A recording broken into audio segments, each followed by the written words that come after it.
Hello দর্শক বন্ধুরা, কেমন আছো সবাই? আজকে আবারও চলে আসলাম তোমাদের মাঝে তোমাদের জনপ্রিয় নাটক ভাগরিকা নাটকের 492তম পর্ব নিয়ে। তো বন্ধুরা, আজকের এই 492তম পর্বে অনেক অনেক চমক রয়েছে, তাই ভিডিওটি না টেনে পুরোটা দেখার চেষ্টা করবে। তাহলে চলো শুরু করা যাক। ভাগরিকা ধারাবাহিক নাটকের 492তম পর্বে তোমরা দেখতে পাবে যে ত্রিপাঠী পরিবারের সবাই যখন একসাথে পুজো করছিল, আর তখনই মেয়েটির আসল রূপ দেখে ফেলে অভয়ের মা। মেয়েটিকে দেখে অভয়ের মা অবাক হয়ে যায়। তখন অভয়ের মায়ের হাত থেকে পুজোর থালাটা পড়ে যায়। অভয়ের মা মেয়েটিকে দেখে অনেক রেগে যায়, আর তখনই সেখানে চলে আসে অভয় ও শ্রদ্ধা।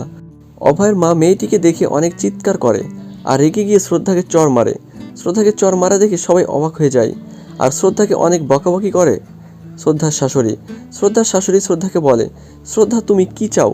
তুমি কি চাও আবারও আমাদের বাড়িতে অশান্তি হোক?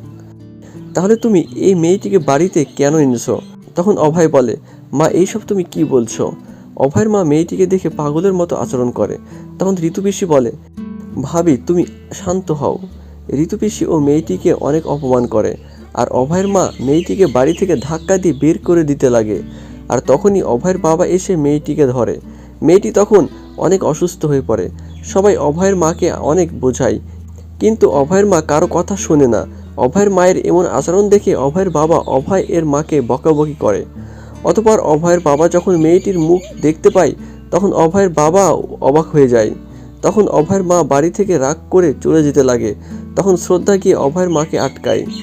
মেয়েটিকে দেখার পরে অভয়ের বাবা সেখান থেকে চলে যায়, আর শ্রদ্ধা রেগে গিয়ে মেয়েটিকে বলে, আপনি কে? আপনার পরিচয় কি? আমাকে সত্য করে বলেন। তখন মেয়েটা কথা না বলে চুপ করে থাকে, আর মেয়েটি তখন অনেক অসুস্থ হয়ে যায়। তখন শ্রদ্ধা মেয়েটির জন্য পানি নিয়ে আসতে গেলে ঋতুবেশী মেয়েটিকে অনেক অপমান করে। মেয়েটি সেখান থেকে চলে যায়। শ্রদ্ধা পানি নিয়ে আসে মেয়েটির কাছে। শ্রদ্ধা এসে দেখে মেয়েটি সেখানে নেই। তখন মেয়েটাকে খুঁজে বেড়ায় শ্রদ্ধা। কীর্তিও মেয়েটিকে অনেক অপমান করে। কীর্তি মেয়েটিকে বলে, আপনি একজন ভিখারি হয়ে এখানে কেন এসেছেন? সব অপমান সহ্য করতে না পেরে মেয়েটি চলে যায়। আর অন্যদিকে অভয়ের মা রাগ করে ঘরের দরজা লাগিয়ে দেয়। অভয় এবং অভয়ের বাবা অভয়ের মাকে অনেক ডাকে, তারপরে অভয়ের মা দরজা খোলে না। অতবার অনেক রিকোয়েস্টের পরে অভয়ের মা দরজাটি খুলে। অভয় বারবার তার বাবাকে বলে, বাবা তুমি সত্য করে বলো, এই আন্টিটা কে? তখন অভয়ের বাবা চুপ করে থাকে। আর শ্রদ্ধা মেয়েটিকে অনেক খোঁজাখুঁজি করে। শ্রদ্ধা রাস্তায় রাস্তায় মেয়েটিকে খুঁজে বেড়ায়। শ্রদ্ধা খুঁজতে খুঁজতে দেখে মেয়েটি রাস্তায় বসে আছে। তখন শ্রদ্ধা বলে, আন্টিজি আপনি এখানে কেন? আপনাকে আমি অনেক খোঁজাখুঁজি করছি। শ্রদ্ধা আবার জিজ্ঞাসা করে, আন্টি আপনি সত্যি করে বলুন, আপনাকে দেখে আমার শাশুড়ি কেমন আচরণ করলো কেন? আমার শাশুড়ি কি আপনাকে চেনে? তখন মেয়েটি শ্রদ্ধার কোনো প্রশ্নের উত্তর দেয় না, চুপ করে থাকে। শ্রদ্ধার সাথে কথা না বলে মেয়েটি চলে যেতে লাগলে শ্রদ্ধা মেয়েটার হাত চেপে ধরে। শ্রদ্ধা যখন মেয়েটির সাথে কথা বলছিল, আর তখনই আবার ফোন আসে শ্রদ্ধার কাছে। অভয় যখন বাইক নিয়ে রাস্তায় দিয়ে যাচ্ছিল, তখন অভয় শ্রদ্ধার সাথে ফোনে কথা বলছিল। আর তখনই একটা ভ্যানের সাথে অভয় অ্যাক্সিডেন্ট হয়, আর অভয় বাইকের নিচে পড়ে যায়। তখন শ্রদ্ধা এবং ওই মেয়েটি অভয়কে দেখতে পায়। অভয়ের পড়ে যাওয়া দেখে মেয়েটি দৌড়ে যায় অভয়ের কাছে, এবং মেয়েটি অভয়ের এই অবস্থা দেখে কান্না করে। তখন শ্রদ্ধা মেয়েটির দিকে তাকিয়ে থাকে, আর মনে মনে বলে, এই মেয়েটি কে যে অভয়ের জন্য এত কষ্ট পাচ্ছে?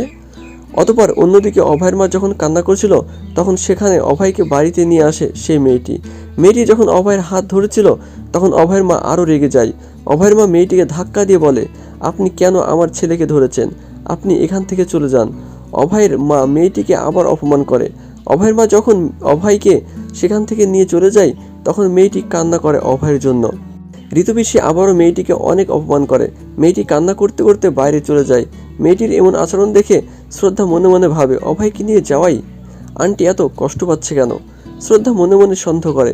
মেয়েটি যখন চলে যেতে লাগে, শ্রদ্ধা মেয়েটিকে সত্য কথাটা জিজ্ঞাসা করে। অতঃপর মেয়েটির মুখ থেকে সব কথাগুলো শোনে শ্রদ্ধা। তাহলে কি এবার অভয়ের মা মেয়েটির আসল রহস্য ফাঁস করবে সবার সামনে? সেটা তোমরা জানতে পারবে আগামী 493তম পর্বে। তো বন্ধুরা, ততক্ষণে তোমরা আমাদের এই চ্যানেলের সাথেই থেকো। আর তোমরা যদি এখনও আমাদের চ্যানেলটিকে সাবস্ক্রাইব করে না থাকো, তাহলে অবশ্যই চ্যানেলটিকে সাবস্ক্রাইব করে এসো। আর ভিডিওটি কেমন লাগলো তোমরা কমেন্ট বক্সে অবশ্যই জানাবে। ভালো থেকো, সুস্থ থেকো, ধন্যবাদ।